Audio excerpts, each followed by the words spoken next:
Hi, everyone. Brad Free with David Aragona. This is Daily Race Inform's Derby Watch Top 20. There is no doubt about Kentucky Derby favoritism after last week's round of preps, but they also produced some discomfort with the Derby qualifying point system. But before we talk about that, David, the price on journalism has dropped after an outstanding win in the Santa Anita Derby. Yeah, this is the first week that we feel like the Derby field is getting close to being set. I think there are still a few that we're going to sort out in terms of whether they're going to run in the race, whether or not they have the points to run in the race. We'll get to all of that, but it feels like we generally know who the major contenders are that have qualified for the race, and journalism definitely leading that list. So this is kind of my first pass at making a morning line for the actual Kentucky Derby field. And the big question I felt like I had to answer this week was how low to go with journalism. At this point, I think 3-1 seems fair. The Derby favorites never go off quite as low as you think they're going to, just given the field size and the fact that so many of the long shots seem to have a ceiling and how high their prices can go. So I think journalism is going to be somewhere in the 5-2 to 3-1 range on Derby day. So I'll go with 3-1 for now. But Brad, as you can see from this list, he is the clear favorite at this point in time, having backed up that impressive San Felipe score with the Santa Anita Derby victory last weekend.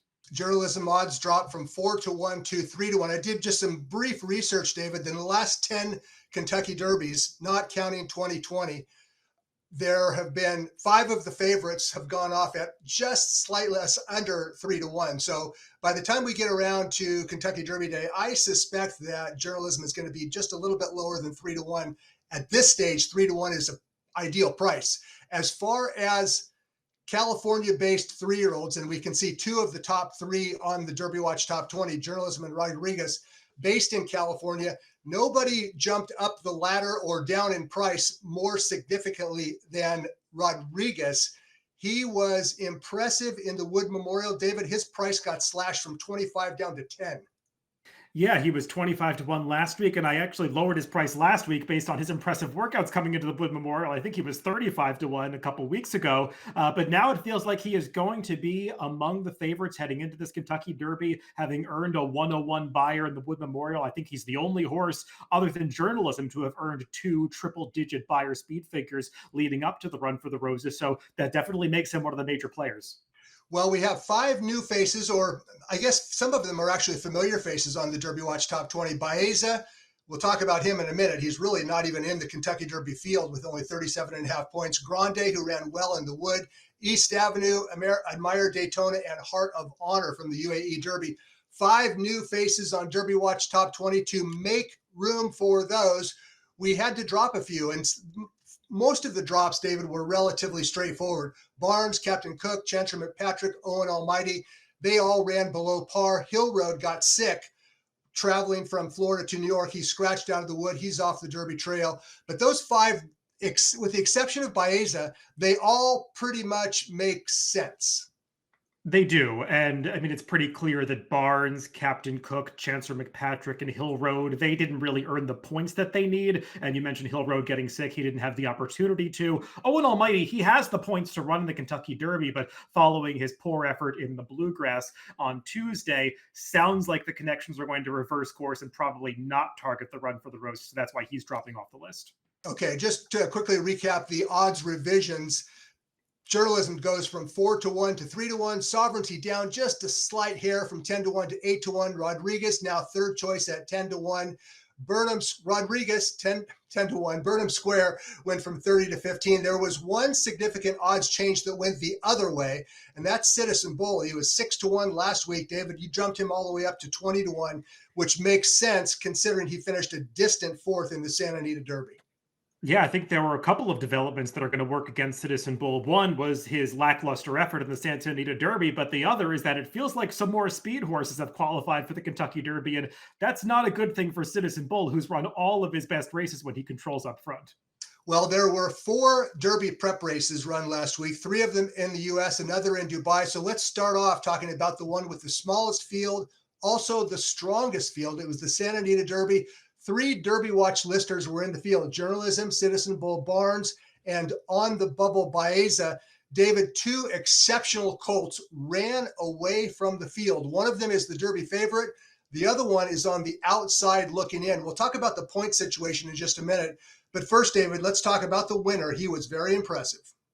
Yeah, I feel like we actually learned something new about journalism in this race because he did not get a perfect trip. Even though it was only a 5 horse field, he somehow found a little bit of traffic around the far turn. He was getting mildly shuffled back as it looked like that maiden that he was following westward started to fade at the 3/8 pole. And journalism had to, Umberto Rispoli, I should say, had to snatch up on journalism a little bit, lost some momentum at that point in the race. But once he got into the outside, he just unfurled that long stride and was able to wear down Baeza in the late stages, again, looking like a horse that is going to want every bit of that 10 furlongs that will be waiting for him on the first Saturday in May. And he backed up that big triple digit speed figure that he earned at the San Felipe. Obviously, the buyer lowered a little bit to 6 points in the Santa Anita Derby, getting a 102. But given the mild trouble that he had and the fast pace of the race and the way he was able to finish, I think he validated his first off the layout performance in the San Felipe. So he is coming in off 2 of back-to-back best performances that we have seen by anybody in this crop, and he is the clear horse to beat in the Derby. No doubt about that at all. His buyer speed figure dropped 6 points. In my opinion, I think he basically reproduced his San Felipe victory. He ran every bit as well, if not better, in the Santa Anita Derby. And I would urge everyone to take a look at the entire replay of that race. I thought that Juan Hernandez riding Barnes kind of put the squeeze on journalism in between the half mile and the 3/8 pole. Hopefully, perhaps trying to set it up for Citizen Bull or compromising journalism. But journalism was able to overcome that trouble, regain stride, and win going away. David, after the wire, I was very interested to see how these colts galloped out. Baeza was passed by journalism in deep stretch, but after the finish wire, Baeza galloped out well in front of journalism. He ran like a colt that really kind of deserves a chance in the Kentucky Derby, talking about the runner-up Baeza. Baeza ran a huge race, and I got to give a shout out to you, Brad. You've been pushing me on this horse for the past several weeks now. We actually had him in the Derby Watch top 20 briefly when there was room for him. We had to exclude him the past couple of weeks as some more horses earned points, but you've been right about this horse. He has a lot of talent. He showed it in his maiden victory, and he was primed by John Sheriffs to deliver a top effort when he tried Stakes Company in this Santa Anita Derby. Again, he didn't have the easiest trip either. He was widest on the turns, had to make the first move into a pace that was pretty hot, and he really battled back in the late stages when journalism came to him. It looked in mid-stretch like journalism might sail right on by Baeza, but he battled on all the way to the wire. As you said, he galloped out strongly. Journalism, Michael McCarthy has noted that he can be a bit of a lazy horse and isn't always willing to do the job if you're not asking him to do the job. So I think you want to maybe take the gallop out with a grain of salt, but still, Baeza, in the context of the race, ran huge. A 101 buyer. He joins a club of very few that have earned triple digit buyers moving on towards the Kentucky Derby. And I know the points of this race were reduced per the rules that were set well ahead of time by Churchill Downs, but it does seem like it's an injustice because the Santa Anita Derby was the best prep of those that we've seen, and I feel like most would agree with that. Well, there's no question. I think that's the consensus opinion. And the thing I said previously, I'm not sure if it was on this show or another radio show, that I didn't have that much problem with Churchill Downs reducing the points in small fields. I want to walk that comment back a little bit. And the reason being, I don't think of it. I really kind of stopped and realized what was going on with regards to, okay, the Santa Anita Derby only had 5 horses. You're going to reduce points for that race. However, the full allotment of points was given to the 1-2 finishers in the Virginia Derby. That's a 1-turn race at Colonial Downs. The full allotment of points was given to the Jeff Ruby Stakes, a race run on synthetic. So I find it a little unusual that Churchill Downs is penalizing a small field, but not penalizing a race run around 1 turn or a race run on synthetic, and also given full allotment to the UAE Derby, a race run in the Middle East. So I don't think it's fair. But everybody knew the rules going in, and the connections of Baeza certainly could have shipped somewhere else and run somewhere else. But it will be unfortunate if Baeza does not get into the field. We kept him on the Derby Watch top 20, even though he's currently ranked 27th on the list. He needs a whole handful of defections to make the field. But David, you put Baeza at 15-1 in the Derby Watch odds line, and that suggests he's the co-7th choice on the line. He should be in the Derby field, right? He definitely deserves to be in the Derby field, and I feel like if he does get those defections and make it into the field, he's going to be a horse that attracts support, not just based on his Santa Anita Derby performance, but also he's got that pedigree going for him where he's out of the damn Puka, who, as many people know, produced the 2023 Kentucky Derby winner Mage, as well as the 2024 Belmont Stakes winner Dornoch. So quite a dam that she has been producing horses that make it onto the Triple Crown Trail and actually qualify for these races. We'll see if Baeza can continue that trend. But Brad, I do just want to take a moment and echo everything you were saying about the point system and actually expand upon it. I mean, I do think that Churchill Downs has generally tried to make the system more fair over the years, and I like some of the changes that they've made in terms of getting rid of the graded stakes earnings, which was not working, moving to the point system. I feel like they've refined the point system over the years, including this year when they added more points to the second place finishers, which I think had made it fair for these final round prep races. The horses that finish second generally qualify for the Derby, but this rule about reducing points in small fields, I think we've seen in action that while the intent might have been sound, in practice, it's not working because field size is not indicative of field quality. And we have seen plenty of races that maybe have 2, 3, 4 contenders and tracks just hustling a bunch of 30, 50 to 1 shots into the race to make the races go with larger fields, particularly Gulfstream, Oaklawn, and some other tracks. California, unfortunately, does not have the luxury to do that. With a smaller horse population, you can't just hustle a bunch of horses into the field. They're not going to be able to participate in other races that need to fill. So I think it's playing out in a way that this rule is really unjustly penalizing California, and I hope they take a second look at it next season. 100% agree, David. And well, hopefully Churchill Downs reevaluates the rule and makes some changes before 2026. So journalism, he's in the Kentucky Derby. David has him as the 3-1 favorite on the Derby Watch top 20. Baeza, it's a wait and see situation with him. David, I want to talk briefly about Citizen Bull because he was downright disappointing. His trainer, Bob Baffert, has always said that you know in March or April if you have a Derby horse. By that gauge, Citizen Bull is not a Derby horse. He finished fourth, beaten nearly 10 lengths. However, I am reluctant to say that Citizen Bull has no chance in the Kentucky Derby. And the reason is this. Regarding the pace scenario, I have a little bit different take. When you look at the field of probable starters for the Kentucky Derby, and I know we're still 3.5 weeks out, and it's way too soon to talk about pace. However, among the top candidates right now, there are only 2 dyed-in-the-wool frontrunners. One of them is East Avenue, who might be a Keeneland specialist. The other is Citizen Bull. If one or the other drops out, then the other one is going to be loose, potentially loose on the lead. And I know that the Derby field, the list of probable starters, has a whole handful of pace pressers, horses like Rodriguez, American Promise, Grande, River Thames, Matticat Road, Neo Equos. Those are all horses who can run forwardly placed. But when you get right down to it, who's going to make the lead? It has to be either Citizen Bull or East Avenue. And in a race with only 2 confirmed frontrunners, I don't want to sell both of them, either one of them short, because a lot of things can happen. East Avenue, we saw that in the Breeders' Cup. He stumbled at the break and Citizen Bull got loose. What if the same thing happens in the Kentucky Derby? So I'm not, even though I don't like Citizen Bull, and I'm not sure how far he wants to run, I think you have the same concerns, David. I cannot draw a line through him at this stage of spring. What's your take on Citizen Bull? Well, I have those concerns about distance. Even going into the Santa Anita Derby, I had real doubts about how far he wanted to go. I had doubts about his ability, given the soft trips that he was getting that seemed like they were orchestrated by his connections, facing a bunch of stablemates that allowed him to get easier leads. And I'm just going to push back on what you said about the 2 speeds in the Derby a little bit, Brad, because let's keep something in mind. When Baffert has multiple horses in a race, typically the one that he feels has the best chance to win is the one that is ridden to win. And with these 2 horses, Rodriguez and Citizen Bull, who I think Rodriguez showed in the Wood Memorial, he might be a need the lead type too. If Rodriguez is trading great into the Derby and Baffert is maybe doubting the chances of Citizen Bull relative to that horse, I could see a situation where maybe Citizen Bull is not ridden so aggressively so that Rodriguez can get forward position.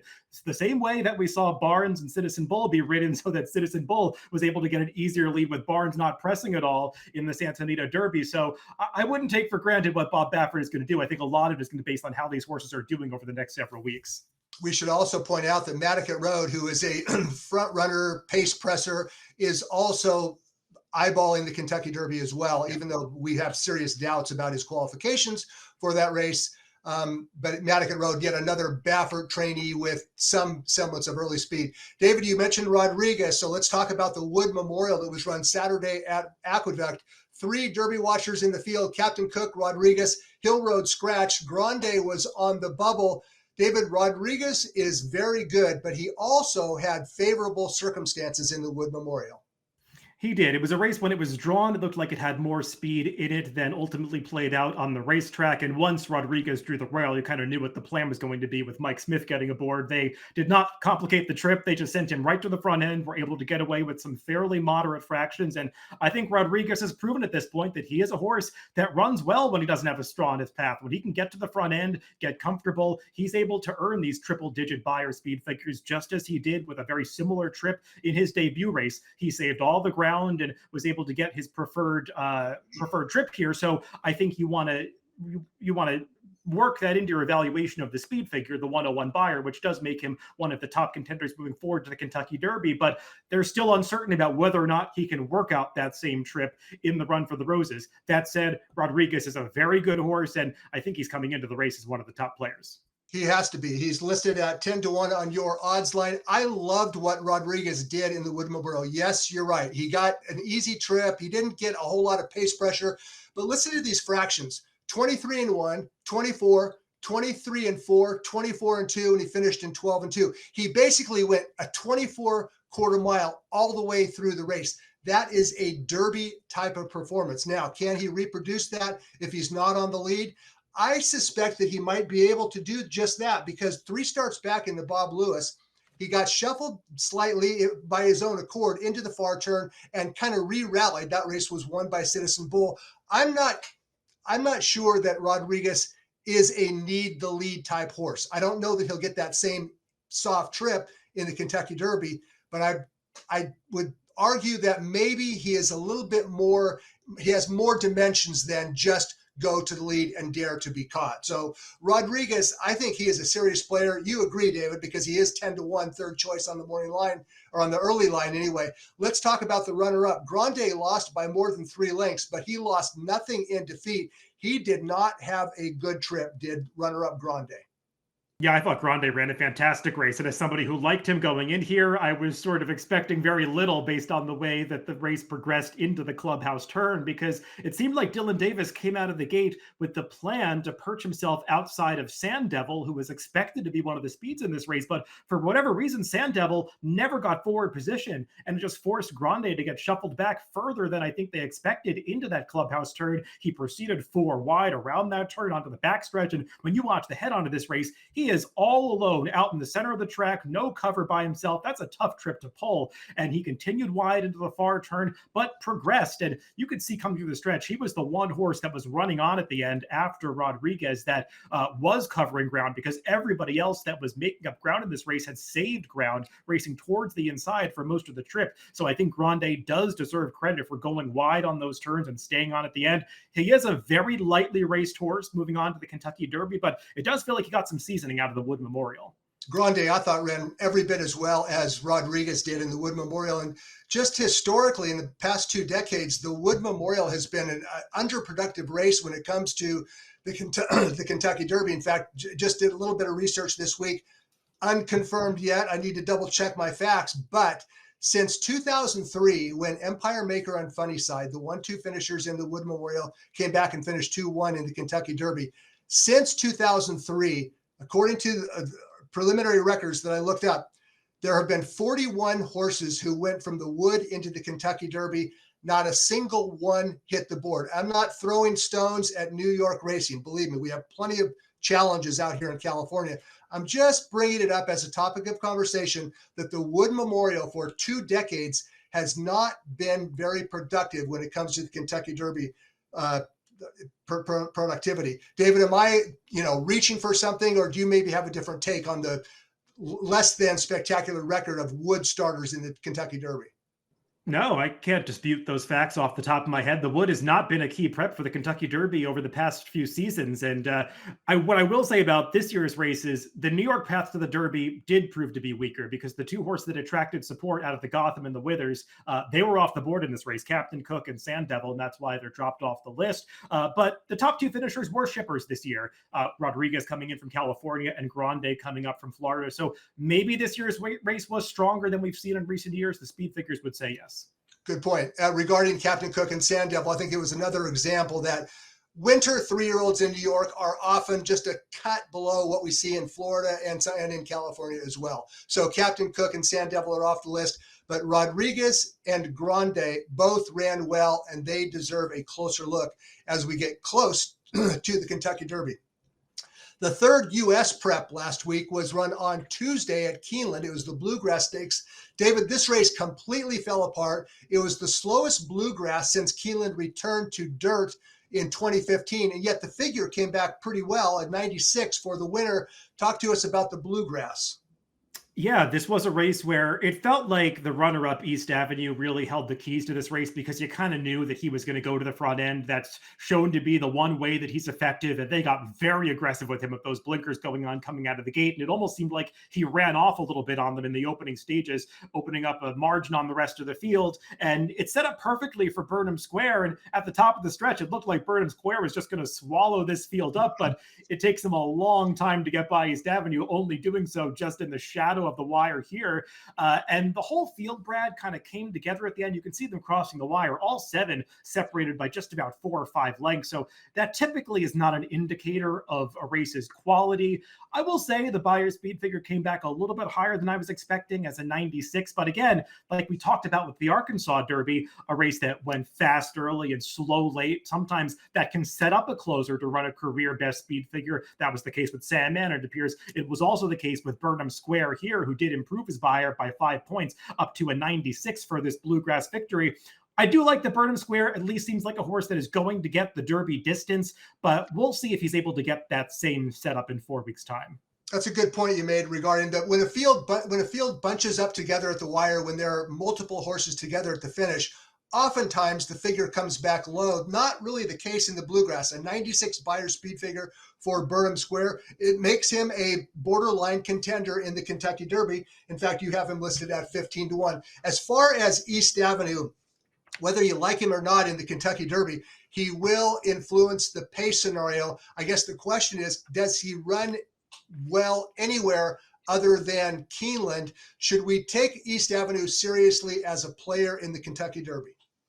I want to give East Avenue some credit for this race because there were some out there that thought he was completely finished based on his effort in the Risen Star, and I understood that sentiment because he was terrible that day. And maybe it was just the fact that they rated him. Maybe Brendan Walsh is correct in second-guessing how hard he trained him going into that race, but for whatever reason, he apparently needed that race off the layup because he ran the best race of his career, I think, in the Bluegrass on Tuesday, setting the pace he did and battling back when the field came to him in the stretch because you would have thought that East Avenue getting that pressure would have just completely folded up the way he had in his prior 2 races where he finished way off the board and was never a factor. But I did like the way that the blinkers seemed to keep him more engaged. He battled on all the way to the finish, actually almost held on for the victory. And I believe that this is a horse of real quality. Now, whether or not he can get that same trip in the Kentucky Derby and be effective in that race, a much larger field where he could have more competition for the front end, that all remains to be seen. But I do think just from a pure quality standpoint, East Avenue is back in the mix. And I like that he's in this race because we've been talking for the past few weeks, Brad, about how all of these Derby preps were turning into pace collapses. A lot of closers kept qualifying for the Derby, and maybe this would be a year where there wasn't a whole lot of speed in the Derby.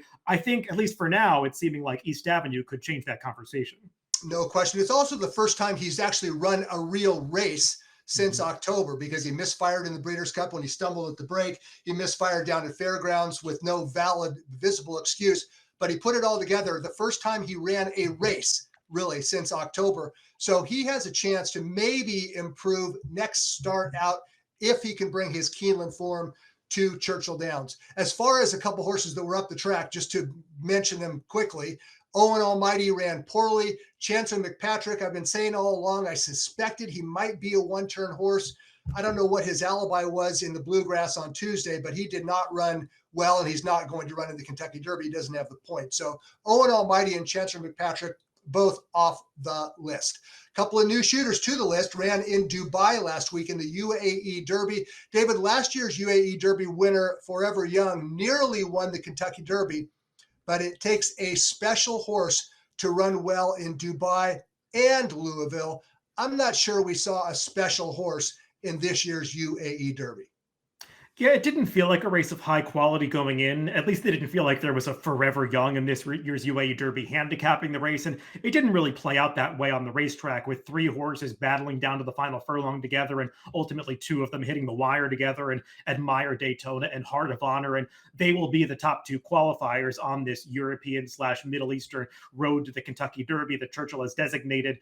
Does get two invitations. So as long as both of the connections commit to the race, and it sounds like both of them are going to come to the Kentucky Derby, they will be the two qualifiers from that path. As far as the Japanese horse Admire Daytona goes, I mean, just looking at his past performances, you have to say that he flatters Luxor Cafe, the winner of the Hyacinth Stakes as well as the Fukuryu Stakes, who qualified via the Japan road to the Kentucky Derby, because Luxor Cafe beat Admire Daytona twice, once in that Hyacinth, but also in a key maiden race going back to Tokyo in November of last year around a one-turn mile, where these two horses battled to the wire together, 12 legs ahead of the rest of the field. So Admire Daytona has shown his quality against a foe like that, and he actually changed up his running style when he won the UAE Derby, because when you watch his Japanese races, he was a stalking type, a horse that would sit just off the leaders and pounce, but breaking from the inside, Christophe Lemaire, the top rider in Japan, got very aggressive from that post and seemed like he was intent on getting to the front and had to go pretty quickly to do it. And some other horses that were chasing that pace did ultimately drop away. So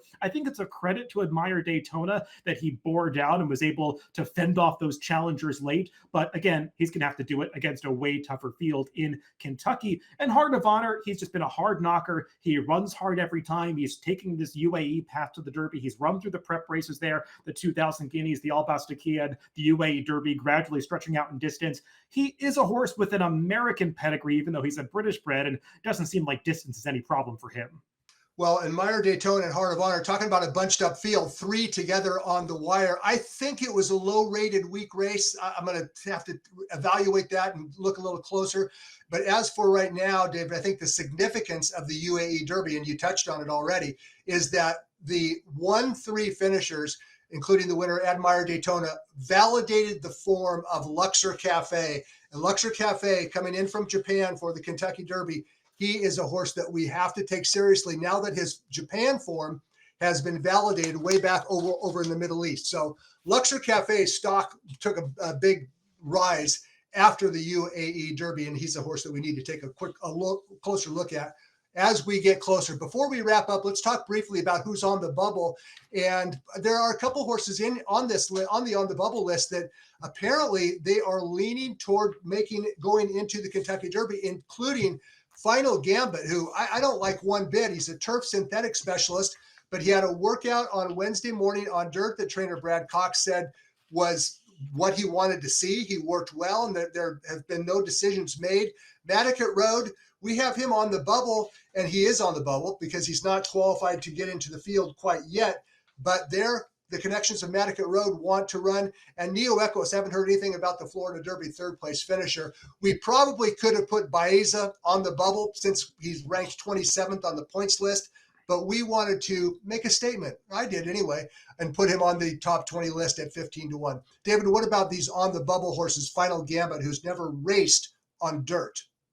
Yeah, we talked about it, and we agreed about putting Baeza on the list. He's a horse that belongs in the race, so we're going to price him like he's in the race, at least for making the initial morning line for the top 20 for now. As far as these on the bubble horses, Final Gambit, I'm personally skeptical that he's ultimately going to pan out to be a dirt horse, but the lure of the Kentucky Derby is strong, apparently, even for connections like Juddmonte, who would seem to have other options and not really feel like they have only one shot to get to the Derby. They participated before, but he is qualified, so they have the option to go if they want to, and if they're leading in that direction, he might be a horse that we have to think about putting on the top 20 list next week.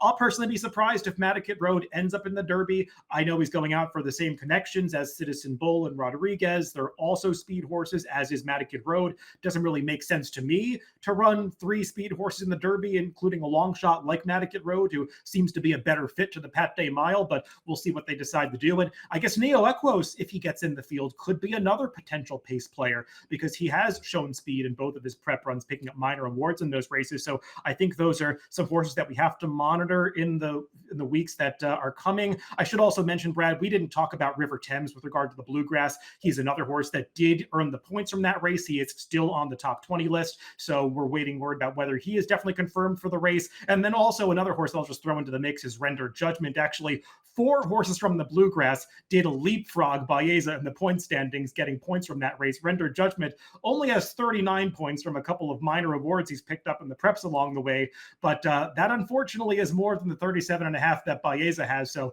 we're still waiting word on a lot of these horses where their connections decide to go. We are getting closer to the Kentucky Derby. The field is beginning to come together. Journalism is the favorite at 3-1 on David Aragona's early line.